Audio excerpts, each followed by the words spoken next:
Something else that I'm curious about, because you do make your passion is plain to see for anybody that watches your YouTube channel, or if they read this for 5 minutes. I think it's pretty easy to Yeah. tell. But I think, especially the way that you lay this out, and just because, full disclosure, I haven't read the entire thing yet, but I mean, Yeah. I'm certainly going to. But the the choices that you make, they are sequential, Yes. but when it comes to like the soul of superhero storytelling, it's not just the historical events in sequence that lays out what is important. What was important to you in terms of, like, once you set the table, you gave service to the medium and how the medium had evolved by the time Yeah. Superman came along. What to you was most important in relating the story of superheroes in their home medium to people?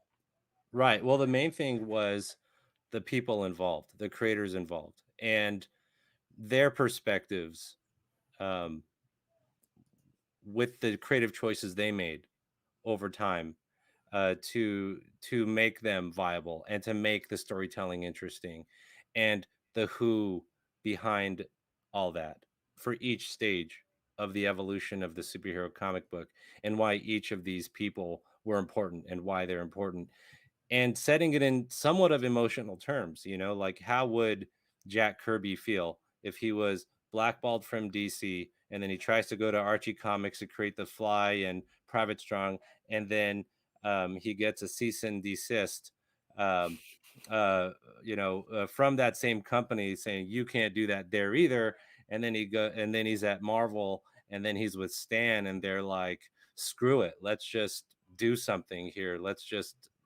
have that would create a certain fire in the belly, when you're kind of trapped into this situation, and then you just want to break free with something It new and exciting, and it putting opens your things in those creativity. kind of terms. It Yeah, it's yeah, creativity, you're right. yeah. And then also, like, why did Stan and Jack and Steve Ditko, why were those conditions so favorable? But also, what did it require? It required DC to do the stuff they did with the Justice League to make that happen. But what were those things in the Justice League, and who was behind all that? Well, that was Julius Schwartz.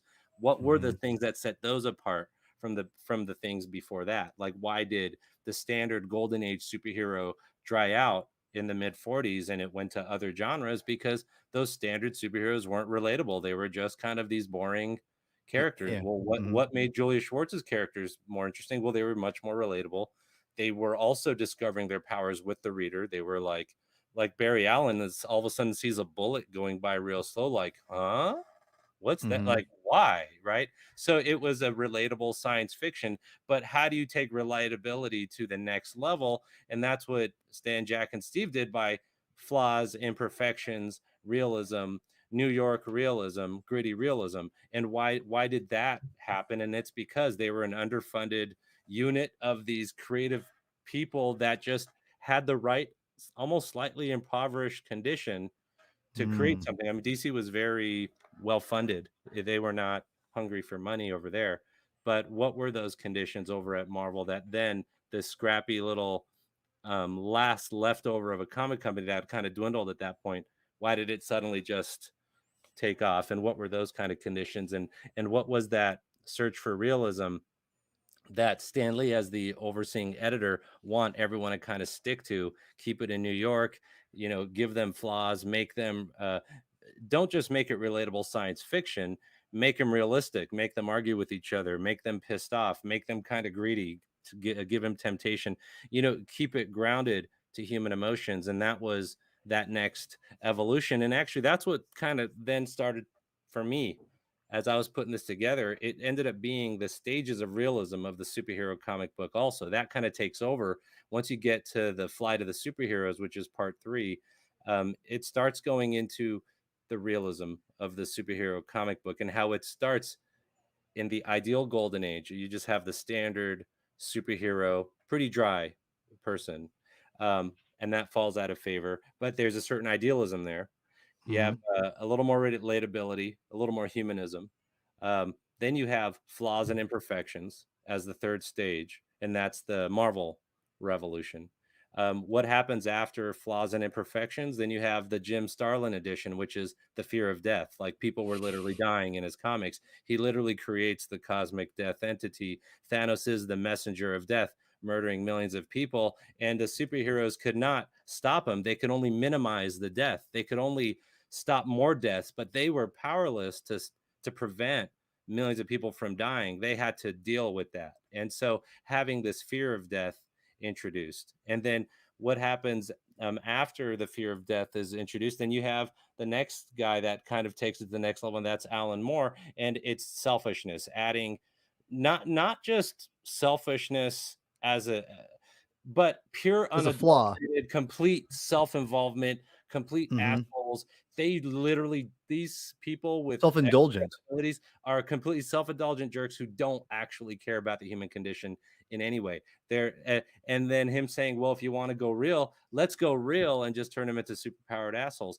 And what this arc of the superhero narrative becomes is basically the same stages of like human degradation. You go from idealism and through a series of steps end up as a total selfish jerk. And so I just found it interesting that the history of the superhero comic book could follow that as a character arc almost over time, and how the stuff that happens after is more just a recombination of the stuff before into some new version of the same thing. And that's what actually John Byrne was amazing at, was modernizing the old stuff for a new audience, and how that's where the viability of the current comic book industry becomes. You have to modernize the old stuff for the new people, and you have to Mhm. keep being able to do that, or you're going to go out of business. Sure. Dude, Chris, or Alex, you just went full on Reverend right there, and you just delivered some fire and brimstone that was awesome. Like you were preaching, man. I'm like, damn.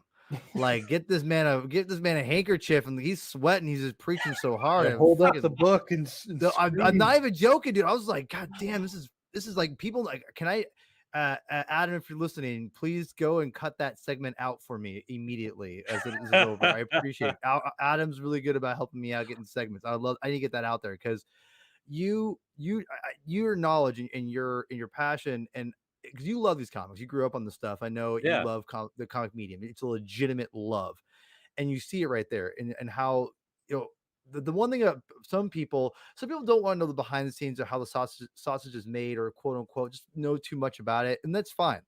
The cool thing about, and I think I relate, this is where we relate a lot to each other, is that I love the inner workings of how things work, yeah, and you do too, obviously. yeah, I yeah. think, That's what it's all about. Yeah, yeah, right. Because how can you? Because if you understand the past, you can understand the future, right? I mean, that's like, no, everyone yeah, gets that. I understand that, but I mean, like, it's what's fascinating for me because I want to write comics, and not just I want to talk about them. I want to analyze them. yeah, I want to write them, and yeah. for me as a And you comic want book, to make love to them too. I do. I think, let's be real. Making love to a comic is reading it, man. It's like, dude, this is like, it's like this. It's like, oh Yeah, yeah, Yeah, yeah. you oh like There you yeah. go. that. I Yeah. mean, like, Yes. it's, I mean, let's just be real here. I mean, That's true. Yeah, there's something to that.